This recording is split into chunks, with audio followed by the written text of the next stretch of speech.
Hello दोस्तों, स्वागत है हमारे YouTube चैनल में। और आज की क्लास में हम लोग पढ़ेंगे बौद्ध संगीत के बारे में। तो कल की क्लास में हम लोगों ने बौद्ध धर्म से रिलेटेड जितनी भी चीज़ें थी सभी को डिस्कस किया था, यानी बौद्ध धर्म को कंप्लीट हमने डिस्कस किया था कल की क्लास में। और आज हम देखेंगे बौद्ध संगीत के बारे में, और साथ ही साथ हीनयान और महायान संप्रदाय क्या हैं बौद्ध धर्म से रिलेटेड, और उसके साथ ही साथ बौद्ध धर्म से रिलेटेड कुछ टर्म हैं जैसे स्तूप क्या होते हैं, विहार क्या होते हैं, चैत्य क्या होते हैं, इन सभी के बारे में हम डिस्कस करेंगे आज की क्लास में। तो चलिए स्टार्ट करते हैं। और सबसे पहले इसमें देखते हैं, तो देखिए बौद्ध धर्म में 5 बौद्ध संगीति का आयोजन किया गया। बौद्ध संगीति का मतलब है बौद्ध धर्म से रिलेटेड, बौद्ध धर्म के प्रचार प्रसार के लिए जो सम्मेलन है उनका आयोजन किया गया, यानी महोत्सव का आयोजन किया गया, ऐसा हम कह सकते हैं। तो 5 बौद्ध संगीति बौद्ध धर्म में हैं, जो अलग अलग शासकों ने अलग अलग समय में हुई, अलग अलग स्थान में हुई।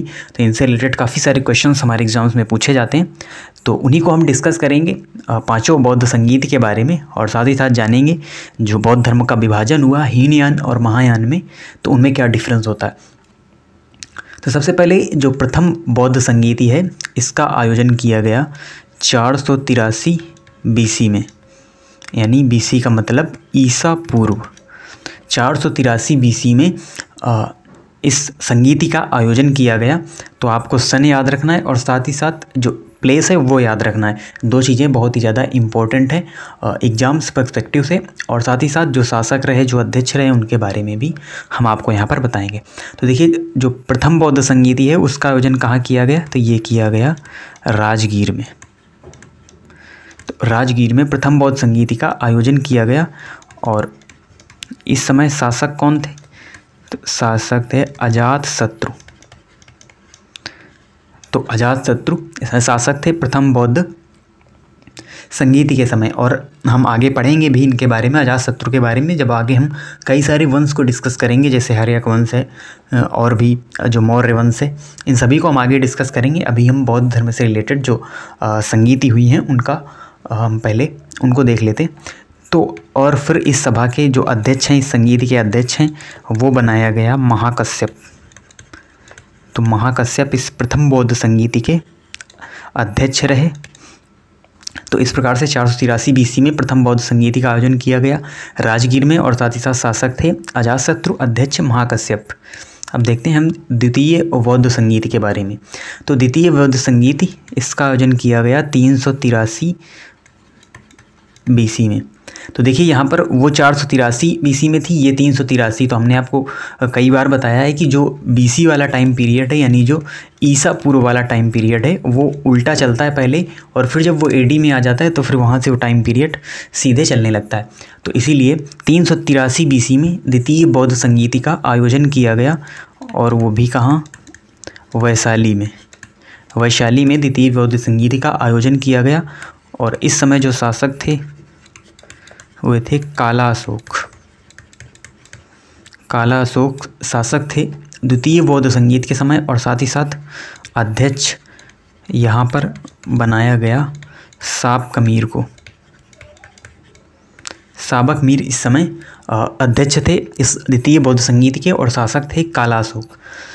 अब हम देखते हैं तीसरी बौद्ध संगीति के बारे में। तो जो तीसरी बौद्ध संगीति, इसका आयोजन किया गया 251 BC में, यानी 251 ईसा पूर्व में इस बौद्ध संगीति का आयोजन किया गया। और ये किया गया पाटलिपुत्र। पाटलिपुत्र में इस तृतीय बौद्ध संगीति का आयोजन किया गया।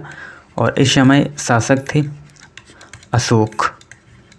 और अशोक जिसे अशोक महान भी कहा जाता है। तो अशोक ने बौद्ध धर्म का सबसे ज़्यादा प्रचार किया। बहुत सारे जो स्तूप हैं उनका निर्माण अशोक के द्वारा कराया गया, और साथ ही साथ इसने अपने पुत्र और पुत्री को श्रीलंका भेजा था बौद्ध धर्म के प्रचार प्रसार के लिए। तो बौद्ध धर्म को फैलाने में एक बहुत बड़ा रोल है अशोक का। जब हम इनके बारे में पढ़ेंगे तो डिस्कस करेंगे। इन्होंने बहुत सारा कार्य किया बौद्ध धर्म का प्रचार प्रसार करने में। और तृतीय बौद्ध संगीति का आयोजन किया गया इन्हीं के टाइम पीरियड में, यानी उस समय शासक थे अशोक, और अध्यक्ष यहाँ पर तृतीय बौद्ध संगीति में बनाया गया किसे, तिस्स को।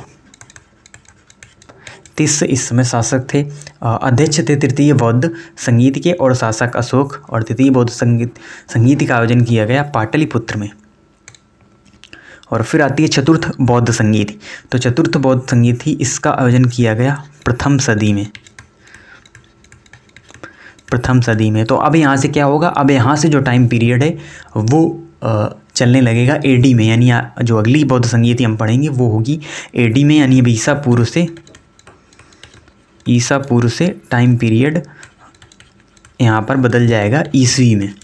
तो देखिए क्या डिफरेंस होता है बीसी और एडी में, क्या होता है सीई और बीसीई, इन सभी के बारे में एक अलग से वीडियो कल आपको मिलेगा। तो वहाँ पर आप उस वीडियो को ज़रूर देखिएगा, जिससे आपको जो कन्फ्यूज़न है वो पूरी तरीके से आपका दूर हो जाएगा जब आप इस वीडियो को देखेंगे, जो कि कल अपलोड किया जाएगा।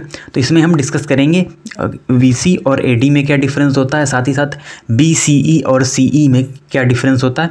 जो टाइम पीरियड है हिस्ट्री में इनका बहुत ज़्यादा यूज होता है, और कई बार ये चीज़ें कन्फ्यूज भी करती हैं, क्योंकि कभी समय उल्टा चलने लगता है और कभी समय सीधे चलने लगता है। तो इनमें काफ़ी सारा जो कन्फ्यूज़न है वो देखने को मिलता है।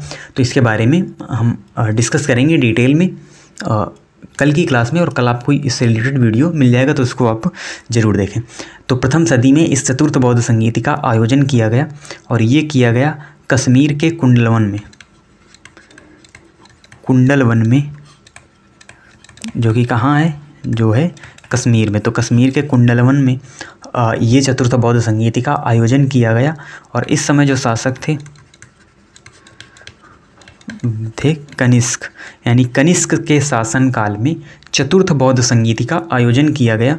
और बात करें अगर हम अध्यक्ष की, तो इस समय जो अध्यक्ष थे वो थे वसुमित्र। तो वसुमित्र इस समय अध्यक्ष थे चतुर्थ बौद्ध संगीति के। और इसी बौद्ध संगीति में, तो आपको एक क्वेश्चन और इससे याद रखना है कि जो बौद्ध धर्म का जो विभाजन हुआ हीनयान और महायान में, वो किस बौद्ध संगीत में हुआ। तो चतुर्थ बौद्ध संगीत में जो बौद्ध धर्म है वो दो भागों में बट गया, यानी हीनयान और महायान, दो संप्रदाय यहाँ से निकले। दो संप्रदाय में इस बौद्ध धर्म का विभाजन हो गया चौथी बौद्ध संगीति में। तो क्या इनके अलग अलग, इनमें क्या डिफरेंस है, दोनों जो संप्रदाय अलग अलग बटे, अलग अलग इनके विचार हो गए बौद्ध धर्म से रिलेटेड, तो क्या इनमें डिफरेंस आया, इसको भी अब हम डिस्कस कर लेते हैं यहाँ पर।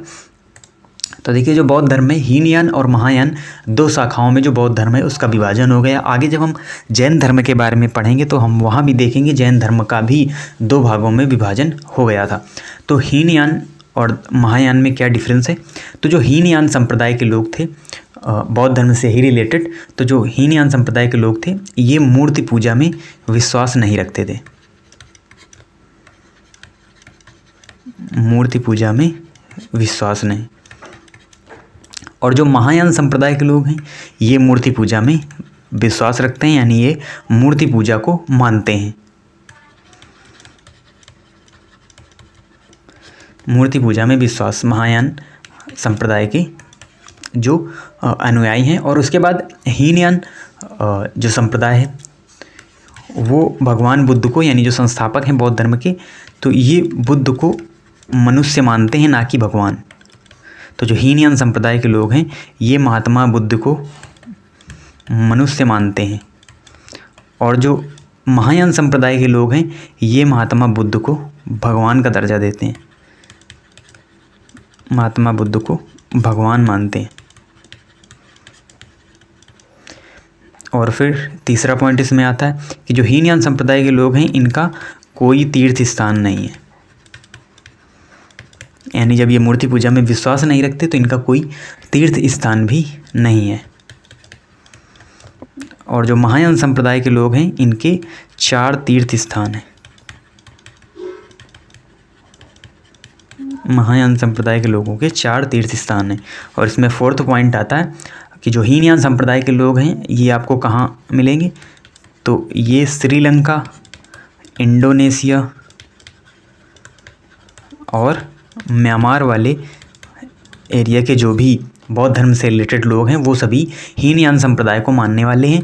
और अगर हम बात करें बाकी स्थान, यानी और भी जहाँ बौद्ध धर्म से रिलेटेड लोग हैं बाकी स्थान में, वो सभी महायान संप्रदाय के लोग हैं, महायान संप्रदाय को मानने वाले हैं। जैसे तिब्बत में जो भी बौद्ध धर्म मानने वाले जो भी लोग हैं वो सभी महायान के अनुयायी हैं, महायान संप्रदाय को मानने वाले। तो ये दोनों में डिफरेंस है, हीनयान संप्रदाय और महायान संप्रदाय में, जिसमें विभाजन हुआ बौद्ध धर्म का 2 भागों में। अब हम आगे बढ़ते हैं और अब देखते हैं हम 5वीं बौद्ध संगीति के बारे में। तो 5वीं जो बौद्ध संगीति है इसका आयोजन किया गया 643 AD में, यानी ईस्वी में। तो इस जगह आपको याद रखना है क्योंकि हम टाइम पीरियड BC से AD में आ चुके हैं। तो 643 BC आप कभी भी टिक ना करें आंसर में, नहीं तो आपको पूरी तरीके से गलत हो जाएगा। आपको ध्यान रखना है 643 AD में, यानी अब जो समय है वो ईस्वी में चलने लगा और इसी प्रकार से बढ़ते हुए हम आज की डेट में आ चुके हैं, यानी जो 2021 है इसी 643 के बाद से स्टार्ट होता हुआ फिर समय अब आगे बढ़ता ही रहेगा। यानी अब जो समय आएगा AD वाला वो आपको बढ़ते क्रम में मिलेगा, ना कि उल्टा क्रम में। तो इसके बारे में हमने आपको पहले ही बता दिया कि इसके बारे में हम डिस्कस करेंगे अलग वीडियो में, तब आपका जो कन्फ्यूजन है पूरी तरीके से वो दूर हो जाएगा। तो फिर जो 5वीं बौद्ध संगीति है उसका, और इसको कहाँ आयोजित किया गया, तो कन्नौज में इसका आयोजन किया गया 5वीं बौद्ध संगीति का। और इस समय जो शासक थे हर्षवर्धन इस समय शासक थे। और बात करें अगर हम अध्यक्ष की, तो अध्यक्ष यहाँ पर बनाया गया किसे, ह्वेनसांग को इस 5वीं बौद्ध संगीति का अध्यक्ष बनाया गया। और ह्वेनसांग जो कि चीन के एक यात्री थे जो भारत भ्रमण पर आए थे, और इन्होंने यहाँ पर बौद्ध धर्म के बारे में शिक्षा दीक्षा भी ली और ये बौद्ध धर्म के अनुयायी बन गए, बौद्ध धर्म को मानने लगे ह्वेनसांग। तो इन्हें ही अध्यक्ष बनाया गया था 5वीं बौद्ध संगीति का, और शासक थे इस समय हर्षवर्धन। तो ये 5 बौद्ध संगीति हैं जो आपको याद रखनी है। इनके जो सन हैं और जो स्थान हैं ये तो आपको पूरी तरीके से अच्छी तरीके से याद भी रखने, और साथ ही साथ शासक के बारे में भी आपको याद रखने, क्योंकि इससे रिलेटेड काफ़ी सारे क्वेश्चंस हमारे एग्जाम्स में पूछे जाते हैं। अब चलिए कुछ बौद्ध धर्म से रिलेटेड कुछ टर्म्स हैं जिनको हम डिस्कस कर लेते हैं, जिनमें उनके कुछ स्थान हैं यानी धार्मिक प्लेसेस हैं उनके बारे में, तो किसे क्या कहा जाता है उसके बारे में डिस्कस करते हैं। तो देखिए स्तूप क्या होते हैं, बौद्ध धर्म से रिलेटेड कई जगह आपने स्तूप देखे भी होंगे। तो जो स्तूप होते हैं, स्तूप में क्या होता है, बेसिकली यहाँ पर बुद्ध के अवशेषों को रखा जाता है। तो बुद्ध के जो अवशेष थे उनको 8 भागों में विभाजित करके फिर यानी उन अवशेषों को 8 भागों में विभाजित किया गया, फिर वहाँ स्तूप का निर्माण कराया गया। और बहुत सारे शासकों ने कई सारे जो स्तूप हैं उनका निर्माण कराया, बट जो मेन है वो 8 भागों में स्थापित करके स्तूप का निर्माण कराया गया। और जो सांची स्तूप है जो कि वर्ल्ड हेरिटेज साइट्स में भी शामिल है, वो इसमें सबसे बड़ा स्तूप है। और स्तूप इस प्रकार से होता है, आप फिगर में देख भी सकते हैं, ये स्तूप है। और यहाँ पर बुद्ध के अवशेषों को रखा जाता है, यानी बुद्ध के अवशेषों को यहाँ पर रखा गया है और फिर स्तूप का निर्माण किया गया। तो सांची स्तूप सबसे बड़ा है, उसके साथ ही साथ और भी कई सारे स्तूप आपको अलग अलग जगह में मिलेंगे, क्योंकि जो अशोक है उसने भी कई सारे जो स्तूपों का निर्माण कराया अपने शासनकाल में। और फिर जो बौद्ध धर्म को मानने वाले अलग अलग जो भी शासक हुए उन्होंने भी स्तूपों का निर्माण कराया। अब अगला जो टर्म है वो है विहार। तो विहार किसे कहते हैं, तो विहार होता है, ये होता है भिक्षुओं का निवास स्थान, यानी बौद्ध भिक्षु जहाँ रहकर जो ध्यान मेडिटेशन करते हैं, जहाँ पर वो रहते हैं, तो भिक्षुओं का जो निवास स्थान है उसे ही कहा जाता है विहार। ये आप देख सकते हैं कि यहाँ पर अजंता की गुफाओं में जो अजंता की गुफाएं मिली, वहाँ पर ऐसा माना जाता है बौद्ध भिक्षु यहाँ पर रहा करते थे, क्योंकि वहाँ से जो विहार है वो मिले हैं, साथ ही साथ कई सारे जो चित्र हैं वो भी मिले हैं, यानी बौद्ध धर्म से संबंधित ही यहाँ पर गुफाएं थी। और बौद्ध धर्म के जो बौद्ध भिक्षु हैं वो यहाँ पर रहा करते थे, तो उन्हीं के रहने के स्थान को विहार कहा जाता है। और उसके बाद आता है चैत्य।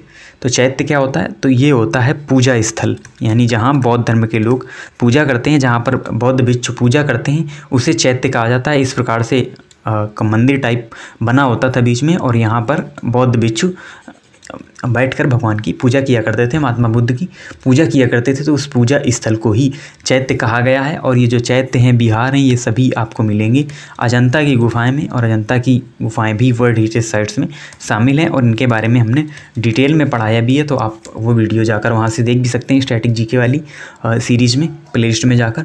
तो वहाँ पर सांची स्तूप से रिलेटेड भी वीडियो हमने बनाया, और साथ ही साथ अजंता की गुफाओं से रिलेटेड भी वीडियो वहाँ पर आपको मिल जाएगा। तो ये टर्म है बौद्ध धर्म से रिलेटेड स्तूप, विहार और चैत्य, जो कि आपको क्लियर हो गए होंगे कि किसे क्या कहा जाता है और यहाँ पर होता क्या है। तो स्तूप, बुद्ध के अवशेष, विहार, बिच्छुओं का निवास स्थान और चैत्य पूजा स्थल को कहते हैं। तो ये ऑल ओवर टॉपिक हमारा कंप्लीट होता है, यानी जो बौद्ध धर्म है वो पूरी तरीके से हमारा कंप्लीट होता है। अब कल आपको इससे रिलेटेड वीडियो मिलेगा जिसमें हम AD और BC जो टाइम पीरियड है हिस्ट्री में उसके बारे में शॉर्ट में डिस्कस करेंगे कि इनमें क्या डिफरेंस है। तो ये कन्फ्यूजिंग टॉपिक को हम कल क्लियर करेंगे। और साथ ही साथ एक और वीडियो होगा दलाई लामा के चयन से, जो कि बौद्ध धर्म से ही रिलेटेड है।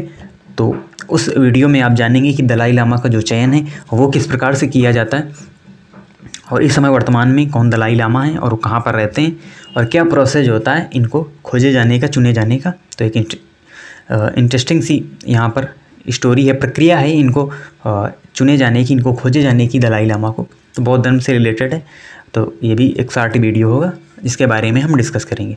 तो मिलते हैं आपसे नेक्स्ट वीडियो में, तब तक के लिए धन्यवाद।